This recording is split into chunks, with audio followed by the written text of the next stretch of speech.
Hi friends, welcome to Indian recipe Kannada. ಇವತ್ತು ಬಂದು ನಾವು ದೀಪಾವಳಿ ಸ್ಪೆಷಲ್ ಸ್ವೀಟ್ ಮಾಡ್ತಾ ಇದ್ದೀವಿ. ಅಂದರೆ ರವೆ ಲಡ್ಡು ಹೆಂಗೆ ಮಾಡೋದಂತ ಹೇಳಿ ನೋಡೋಣ. ನಾನು ಅರ್ಧ KGಯಷ್ಟು ರವೆ ಲಡ್ಡು ಹೆಂಗೆ ಮಾಡೋದಂತ ಹೇಳಿ ತೋರಿಸ್ತೀನಿ. ಅಂದರೆ ರವೆ ಉಂಡೆ ಬಂದು ನಾನು ಅರ್ಧ KG ರವೆ ತೊಗೊಂಡಿದ್ದೀನಿ. ಅರ್ಧ KG ರವೆಗೆ ಬಂದು 2 ಸ್ಪೂನಷ್ಟು ತುಪ್ಪ ಆ್ಯಡ್ ಮಾಡ್ಕೊಳ್ತಾ ಇದ್ದೀನಿ. ತುಪ್ಪ ಹಾಕಿ ಚೆನ್ನಾಗಿ ನಾವು ಹುರ್ಕೊಬೇಕು. ಲೋ ಫ್ಲೇಮಲ್ಲಿ ಇಟ್ಟು ನಾವು ಫ್ರೈ ಮಾಡಿದ್ರೆ ಮಾತ್ರ ನಮಗೆ ರವೆ ಬಂದು ವೈಟ್ ಕಲರೇ ಬರೋದು ರವೆ ಉಂಡೆ. ಇಲ್ಲ ಅಂತಂದರೆ ನಿಮಗೆ ಸೀದೋದಂಗೆ ಬ್ರೌನ್ ಕಲರ್ ಬಂದುಬಿಡುತ್ತೆ. ಫ್ಲೇಮ್ನ ಫುಲ್ಲು ಕಮ್ಮಿಯಲ್ಲಿ ಇಟ್ಬಿಟ್ಟು ಟೈಮ್ ತೊಗೊಳುತ್ತೆ ಇದು ಉರಿಯೋದಕ್ಕೆ. ಚೆನ್ನಾಗಿ ಹುರ್ಕೊಬೇಕು. ಹುರಿದಾದ್ಮೇಲೆ ನೋಡಿ, ನಾನು ಇದರಲ್ಲೇ ಒಂದು ಸ್ವಲ್ಪ ತುಪ್ಪ ಆ್ಯಡ್ ಮಾಡ್ತಾ ಇದ್ದೀನಿ. ಅಂದರೆ ಗೋಡಂಬಿ, ದ್ರಾಕ್ಷಿ, ಬಾದಾಮಿ ಎಲ್ಲನೂ ನಾನು ಹುರ್ಕೊಳ್ಳೋಕ್ಕೆ ತುಪ್ಪ ಅದರಲ್ಲೇ ಹಾಕಿ ಇವಾಗ ಅದ್ರ ಜೊತೆಗೇ ನಾನು ಹುರ್ಕೊಳ್ತಾ ಇದ್ದೀನಿ. ಅದನ್ನು ಸ್ವಲ್ಪ ಬ್ರೌನ್ ಕಲರ್ ಬರೋ ತನಕನೂ ಹುರ್ಕೊಳ್ಳಿ. ಗೋಡಂಬಿ, ದ್ರಾಕ್ಷಿ ಮತ್ತು ನಾನು ಬಾದಾಮಿ ಹಾಕಿದ್ದೀನಿ. ಇಷ್ಟನ್ನು ಹಾಕಿ ಚೆನ್ನಾಗಿ ಫ್ರೈ ಮಾಡ್ಕೊಳ್ಳಿ.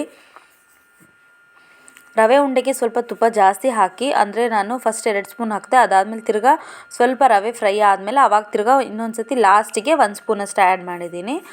ಈ ರೀತಿ ಸ್ವಲ್ಪ ತುಪ್ಪ ಹಾಕಿ ಚೆನ್ನಾಗಿ ರವೆನ ಹುರ್ಕೊಂಡೆ. ಅದರಲ್ಲೇ ಗೋಡಂಬಿ, ದ್ರಾಕ್ಷಿ ಮತ್ತು ಬಾದಾಮಿ ಕೂಡ ನಾನು ಹುರ್ಕೊಂಡಿದ್ದೀನಿ. ತುಂಬ ಸಾಫ್ಟಾಗಿರುತ್ತೆ ಇದು ನಾನು ಮಾಡ್ತಾಯಿರೋದು ರವೆ ಉಂಡೆ ಬಂದು. ಅಂದರೆ ಆಲ್ರೆಡಿ ನಾನು ರವೆ ಉಂಡೆನ ವಿಡಿಯೋದಲ್ಲಿ ಹಾಕಿದ್ದೀನಿ. ಅದು ಬೇರೆ ಥರ ಮಾಡಿದ್ದೀನಿ, ಇದು ಬೇರೆ ಥರ ಇದೆ, ನೀವು ಚೆಕ್ ಮಾಡ್ಬೋದು. ಇವಾಗ ಬಂದು ನಾನು ಸಕ್ಕರೆ, ಅಂದರೆ ನಾನು ಅರ್ಧ KG ರವೆಗೆ ಅರ್ಧ KGಯಷ್ಟು ಸಕ್ಕರೆ ಹಾಕ್ಕೊಂಡಿದ್ದೀನಿ.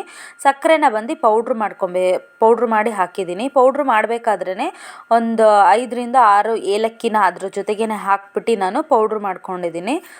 ರವೆ ಮತ್ತು ಸಕ್ಕರೆನ ಹಾಕಿ ಚೆನ್ನಾಗಿ ಮಿಕ್ಸ್ ಮಾಡ್ಕೊಳ್ಳಿ. ಅಂದರೆ ಬಿಸಿ ಇರುತ್ತೆ, ಚೆನ್ನಾಗಿ ಮಿಕ್ಸ್ ಮಾಡ್ಕೊಳ್ಳಿ. ಫ್ಲೇಮ್ನ ಆಫ್ ಮಾಡಿ, ಯಾಕಂದರೆ ನಾವು ಸಕ್ಕರೆ ಹಾಕಿದ ತಕ್ಷಣವೇ ಫ್ಲೇಮ್ನ ಆಫ್ ಮಾಡಬೇಕು.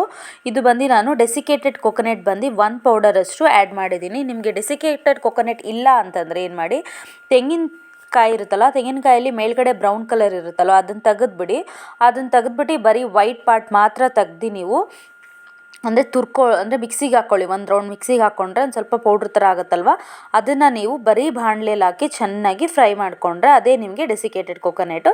ನಾನು ರೆಡಿಮೇಡ್ ಯೂಸ್ ಮಾಡಿದ್ದೀನಿ. ರೆಡಿಮೇಡ್ ಇಲ್ಲ ಅಂದರೆ ಮನೇಲೇ ಈ ರೀತಿ ಮಾಡೋದಂತ ನಾನು ಡೆಸಿಕೇಟೆಡ್ ಕೊಕೊನೆಟ್ ಹೆಂಗೆ ಮಾಡೋದಂತನೂ ವಿಡಿಯೋ ಅಪ್ಲೋಡ್ ಮಾಡಿದ್ದೀನಿ. ನಾನು ವೀಡಿಯೋಸಲ್ಲಿ ನೀವು ಚೆಕ್ ಮಾಡಿದ್ರೆ ನಿಮಗೆ ಅದರಲ್ಲಿ ಸಿಗುತ್ತೆ. ಮತ್ತು ಈಗ ನೋಡಿ, ನಾನು ಹಾಲನ್ನ ಒಂದು ಅರ್ಧ ಲೀಟ್ರಷ್ಟು ಹಾಲನ್ನ, ಅಂದರೆ ನೀರು ಹಾಕ್ತೇನೆ, ಕಾಯಿಸಿಟ್ಕೊಂಡಿದ್ದೀನಿ. ಕಾಯಿಸಿಟ್ಕೊಂಡು ಬಿಸಿ ಇರಬೇಕು. ಬಿಸಿಯಲ್ಲೇ ಹಾಲನ್ನ ಹಾಕಿ ಮಿಕ್ಸ್ ಮಾಡ್ಕೊಬೇಕು. ಫಸ್ಟು ರವೆನೂ ಹಾಲು ಬಂದು ಚೆನ್ನಾಗಿ ಹೊಂದ್ಕೊಳ್ಳೋ ರೀತಿ ಚೆನ್ನಾಗಿ ಮಿಕ್ಸ್ ಮಾಡ್ಕೊಳ್ಳಿ ಕೈಯಲ್ಲಿ.